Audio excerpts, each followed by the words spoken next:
Our story begins with Seiji, an ordinary high school boy who one day gets a visit from a Shinigami, claiming that he must kiss someone immediately or die in 24 hours. Seiji, of course, immediately dismisses this crazy girl until she proves herself to have supernatural powers. And once he agrees to let her in, she explains that his name has been written in the kiss note, which means he has to kiss someone in the next 24 hours, or death will soon follow. However, Seiji misunderstands this as the strange girl asking him for a little smooch. But despite his embarrassment, he quickly realizes that no smart man would ever pass up such an opportunity with a cutie. To his surprise, however, the Shinigami has absolutely no reaction to this, which kind of offends him. She then further explains that in order for his life to be spared, a name must be written next to Seiji's in the kiss note, which will cause both of them to embrace one another and fall in love, a power that the crazy girl loves to use on men. Wanting to avoid being forced into a similar fate, Seiji agrees to take his new pet to school so they can find a girl's name to write down. That's when Seiji sees Akane, a beautiful and popular girl with a tremendous personality, who approaches Seiji as soon as she sees him. And as the two talk, the Shinigami reassures Seiji that only he can see her and attempts to prove this by pulling a prank on Akane. But rather than get embarrassed, an angry Akane questions who the weird girl in the strange cosplay is. And before he has a chance to fully explain this insane situation, Akane goes into a jealous rage as she blames Seiji for cheating on her even though they're not dating, and threatens to kill both of them. But thankfully only Seiji's immortal shield is struck by her knife, before the two run away in fear. Once they finally find a place to hide, Seiji reveals that he actually had a crush on the pure and innocent Akane, but had never seen this monstrous side of her before. Their conversation is soon interrupted by Akane's knife after she finds them again. Suddenly, however, tears begin streaming down Akane's face as she reveals that she always knew that Seiji had a crush on her, and that all this time she was patiently waiting for him to someday confess to her. But Seiji reveals that he never thought he had a chance with such a beautiful girl. That's when Akane reveals that he really did have a chance, which makes him really happy. Until she reveals that he ruined his chances by cheating on her with another girl, which Akane plans to kill. But despite barely knowing the Shinigami, Seiji refuses, still attempts to protect her with his body. And suddenly, Akane's anger is put to an end, thanks to the Shinigami adding Akane's name next to Seiji in the kiss note. She then further explains that she's actually not a god of death, but rather an angel of love named Guri, who simply enjoys cosplaying as a hobby. And that when two names are written in the kiss note, those two people are destined to marry each other and be together forever. A truth which makes Akane incredibly happy, but terrifies Seiji as his now supposedly future wife is an absolute psycho. But to make matters worse, Guri suddenly adds her own name to the kiss note too, so she can also be bonded with them forever, which Akane is not too happy about. Thankfully, being bonded with an angel has granted Seiji immortality, but unfortunately that doesn't stop him from feeling pain. The next day, Seiji wakes up hoping that yesterday's events were just a dream, but he's horrified to find out that Guri has now started living with him after using some kind of hypnosis device on his parents, and allowing her boss, Corley, to temporarily take over the body of Seiji's cat. Wanting to get as far away from these freaks as possible, Seiji heads to school, but his problems persist as he's immediately approached by Akane, who proceeds to stab him over and over again while a strange girl watches from afar.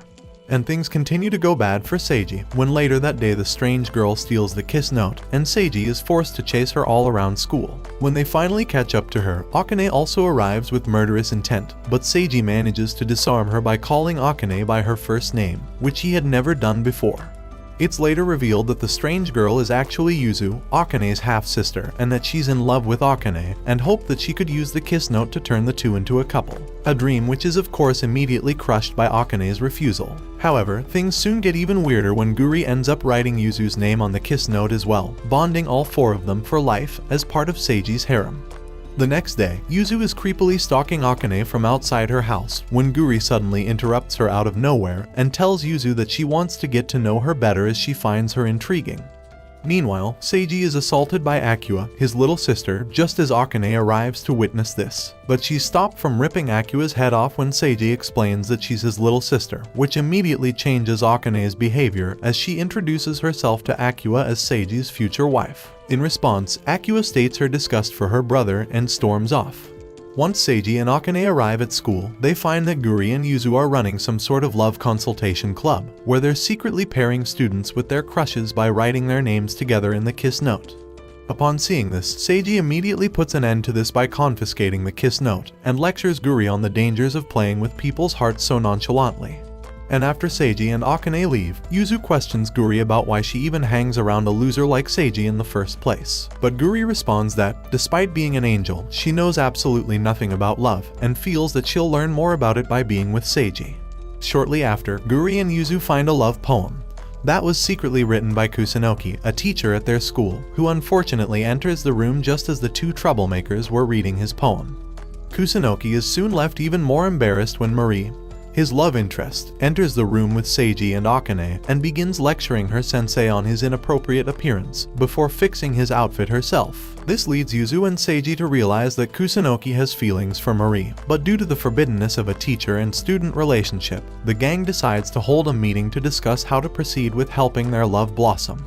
Surprisingly, all the girls believe that Kusunoki and Marie would make a great couple, but Seiji thinks he should first figure out how Marie feels, while Yuzu and Guri investigate Kusunoki to learn more about him so they can help him get his feelings across, but this just leads a flustered Kusunoki to run away. And shortly after, he accidentally spots Seiji talking with Marie, where he overhears her saying that it would be inappropriate for a teacher and student to date, and that she sees him more as a little brother.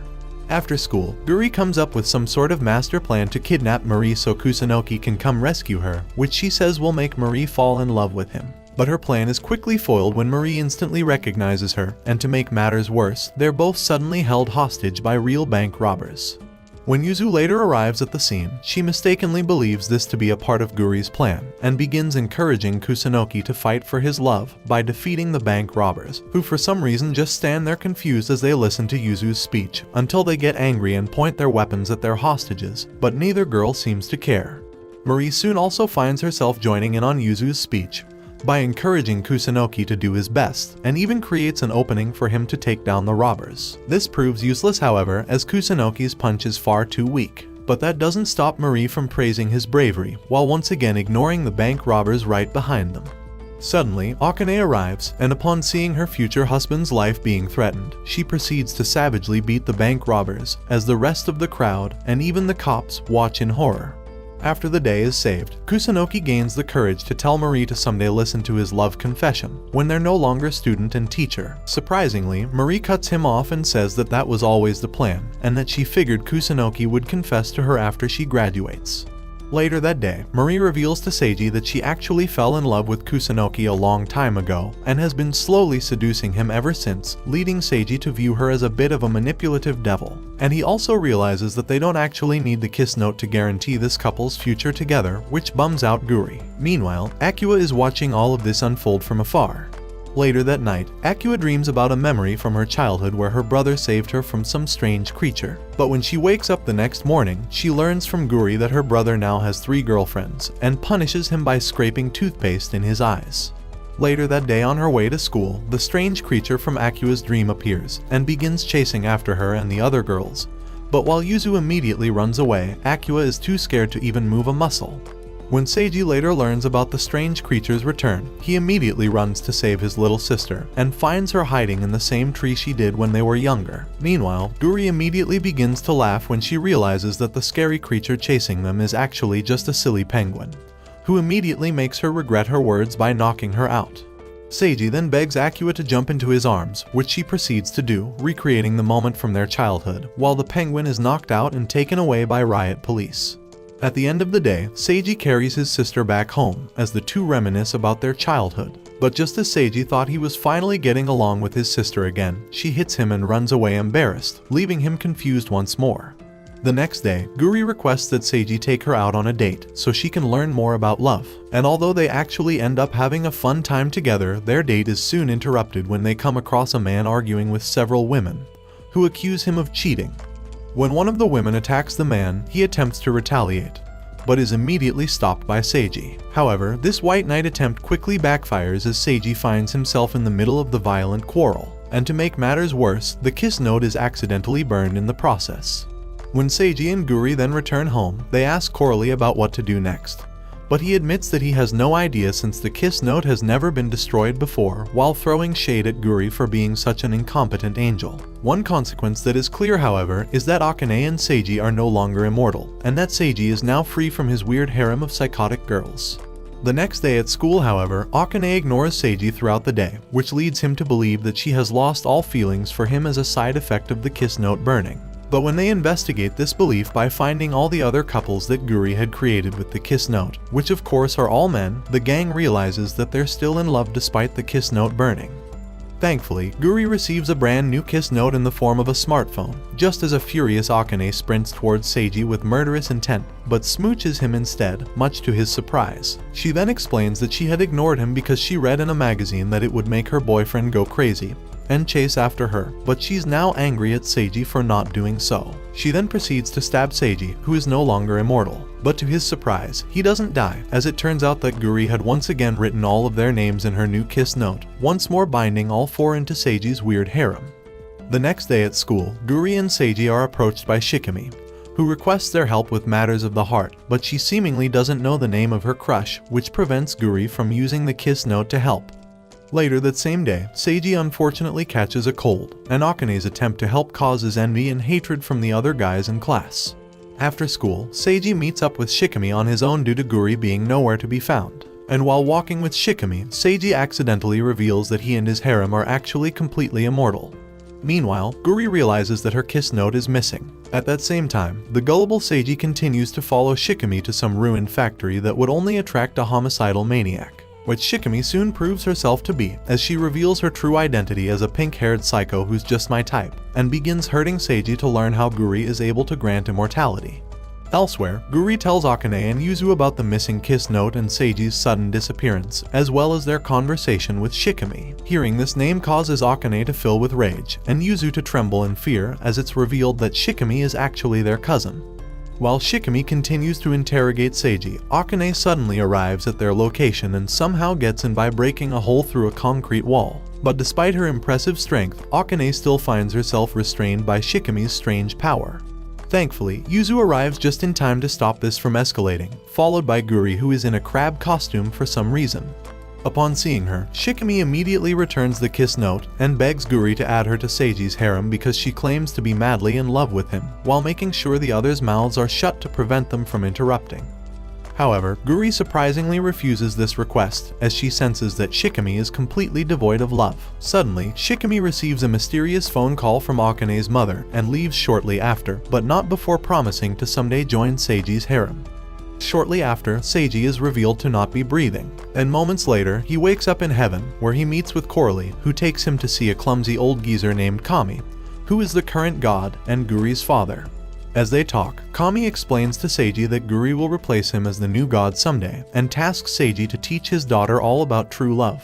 Meanwhile, Akane sobs over Seiji's death and even threatens to join him. Back in heaven, Seiji and Kami's talk is interrupted by Mao, the current ruler of Hell, who reveals that he actually wants Guri to be his successor rather than Kami's, as she is actually a half-demon, half-angel. But after some thinking, Seiji says he believes Guri would not be interested in either position, seeing as she's far too free-spirited. Both Kami and Mao agree that she's still far too immature, and Kami sends Seiji back to Earth to teach Guri about true love. Meanwhile, Yuzu kneels down to give a dying Seiji CPR, but he instead bangs his head against hers upon coming back to life. He's then immediately hugged by Akane so tightly that she almost sends him back to heaven. A few days later, Guri makes Seiji, Yuzu, and Akane attend a school horror event that takes place at night, where they run into all kinds of weird and scary things, including a creepy couple who insists that they must hunt ghosts together to prove their love to one another. When the gang then runs away from what seems to be actual ghosts, Akane and Guri end up alone on the school rooftop, where Akane asks Guri if she truly loves Seiji. But Guri's uncertainty makes Akane furious, as she tells her to stay away from Seiji from now on. Meanwhile, Yuzu, who is with Seiji, turns out to be too scared to even move her legs. So Seiji offers to carry her, which she reluctantly agrees to, and the two share a little wholesome moment. Later on, as the horror event comes to an end, Guri thinks back to what Akane said, and begins to feel troubled by her own feelings.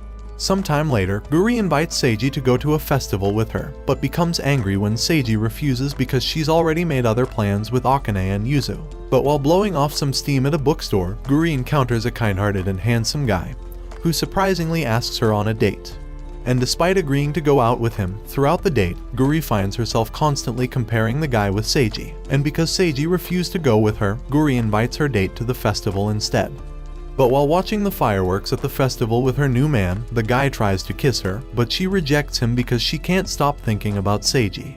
And a few moments after ditching her date, Guri bumps into Seiji, who surprisingly decided to come to the festival to make her happy. And despite Seiji's many flaws, Guri throws herself at him after realizing that she's happiest when they're together. It's later revealed that her stud from earlier was actually under mind control by Mao, who was trying to ruin the relationship between Seiji and Guri. Sometime later, Guri and Akane bicker and fight over Seiji outside school, but Akane is the one who ends up walking inside with him, while Guri is left behind. Once in class, however, Seiji and Akane unfortunately learn that Shikimi is now an official student at their school, as she was ordered by Akane's mother to keep an eye on Seiji. Later that same day, Yuzu embraces Seiji at the stairwell in order to convince herself that she feels nothing for him, despite her conflicted feelings. At the end of the day, however, Yuzu claims that she detests Seiji, but no longer hates him. A few days later, Seiji is happy to have the house to himself for the first time in ages, after Akua leaves for a sleepover, only for Akane, Guri, Yuzu, and Shikimi to show up unannounced at his house, one after the other. And after spending a long and exhausting day with the girls, Seiji tries to take a bath to ease his mind. But his privacy is rudely interrupted. Later that night, the girls sleep in Seiji's bedroom, while he sleeps in the living room. But when he wakes up the next morning, he finds that all 4 girls have moved into the living room with him. And when Akua returns from her sleepover, she punishes Seiji at the sight of him and his harem.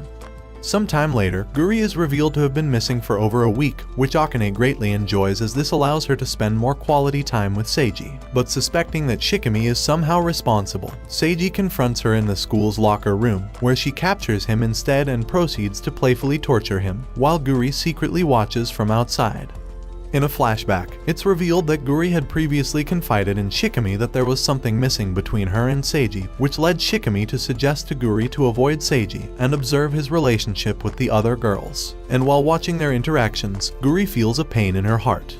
Back in the present, Akane and Yuzu soon arrive to save Seiji, while Shikimi reveals the new depressed Guri to the others, who has transformed into her demonic form after Mao and Shikimi manipulated Seiji into breaking Guri's heart. She then nonchalantly announces that her old self is gone, and it is all Seiji's fault.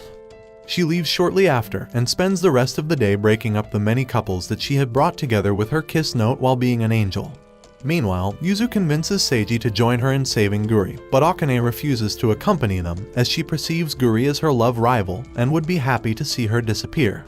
Without wasting any time, however, Coralie takes Seiji and Yuzu to heaven, where Kami suggests that they travel to hell in order to retrieve Guri.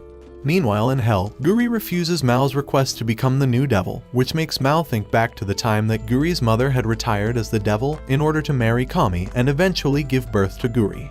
Elsewhere, Seiji, Yuzu, and Coralie are able to sneak through hell undetected by disguising themselves as business people, but they're soon uncovered by Shikimi, which forces all of them to flee.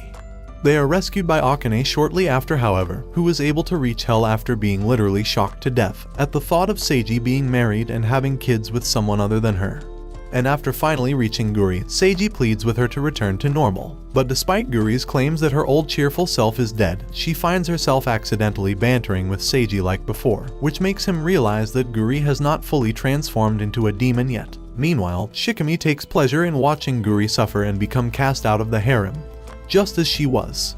And while trying to process her conflicting feelings and overwhelming emotions, Guri faints, and Seiji jumps off the office building to catch her. Moments later, her demon wings are replaced with angel wings as she returns to normal, after finally realizing that her conflicting emotions were caused by her desire to not only love Seiji, but to have him love her back. Their heartfelt moment is then abruptly ended by Akane throwing a knife at Guri's head, followed by Guri making an insane promise to someday add Shikimi to Seiji's harem if she behaves, which Shikimi agrees to, further enraging Akane. And the next morning, Seiji heads to school with all 4 girls, killing any hope that he might have left about his peaceful future. Thanks for watching this anime recap, and I hope to see you all again in the next one.